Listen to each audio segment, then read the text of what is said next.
No, I think it's a more mature. I mean, when we started the national export strategy in 2013, the economy was opening.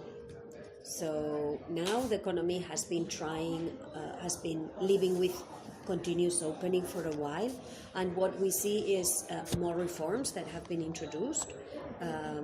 Last reforms, for example, on investment, going in the right direction. Of course, Myanmar has a lot of catching up to do because it is surrounded by countries that have been doing reform and opening for 50 years, and Myanmar is a newcomer. So far so good, but they need to accelerate the pace of reforms because they have catching up to do.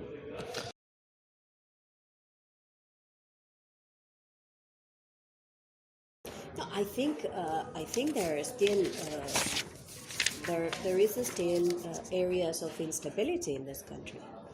I don't think this is news to anyone, but this does not prevent investors from coming to Myanmar, and they keep coming to Myanmar.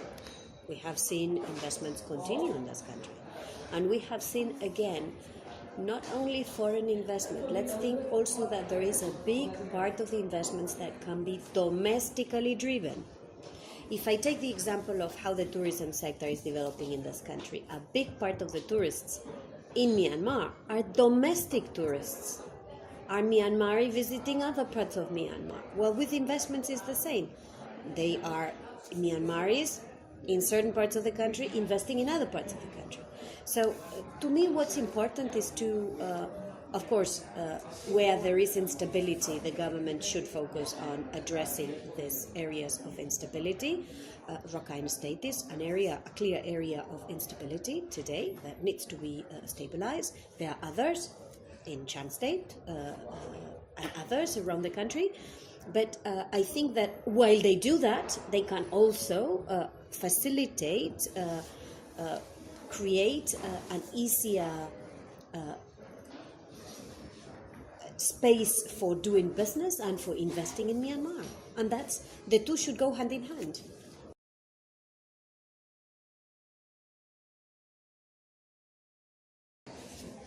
Well, I think the first one is to navigate the system, is to understand where to go, whom to talk to, what are the procedures.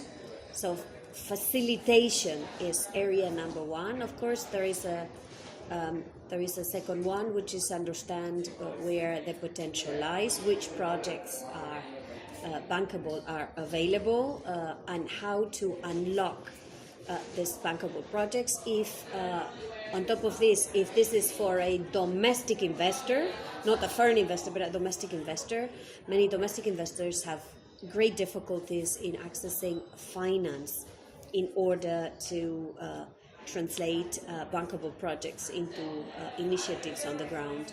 And I stress this dimension of domestic investor because I think a lot of investments, especially in smaller projects, especially in capacity, in creating productive capacities, can come from local investments, from local investors, not necessarily from foreign investors. So, the government has to pay attention also to this domestic dimension that has a lot to do with finance and identifying, good bankable projects.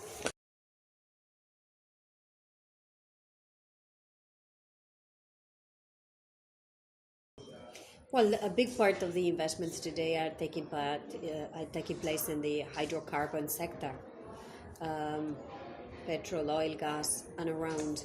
But I think there is a huge potential in other sectors, like in food processing. It's enormous because at the end of the day, Myanmar has a big agricultural potential, and because on processing fish.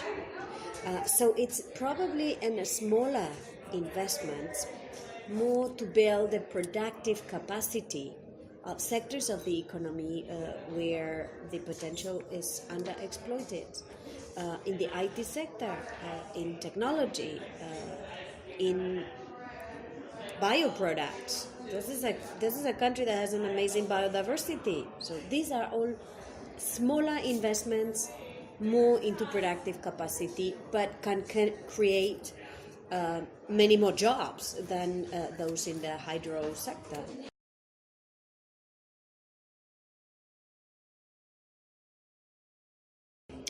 So first, we want to support the government in identifying the priorities for 2025. This has not been done yet. This will be the result of a public-private dialogue that, as you saw, is starting now, a process that is starting now.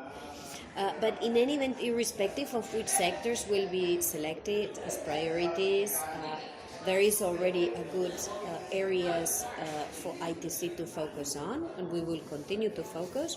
We will focus on one, helping the government to improve policies on trade, policies on investment. Two, we will continue to support the government in strengthening institutions, export promotion, investment promotion, quality institutions. And three, we intend to work on a number of value chains. Tourism is one.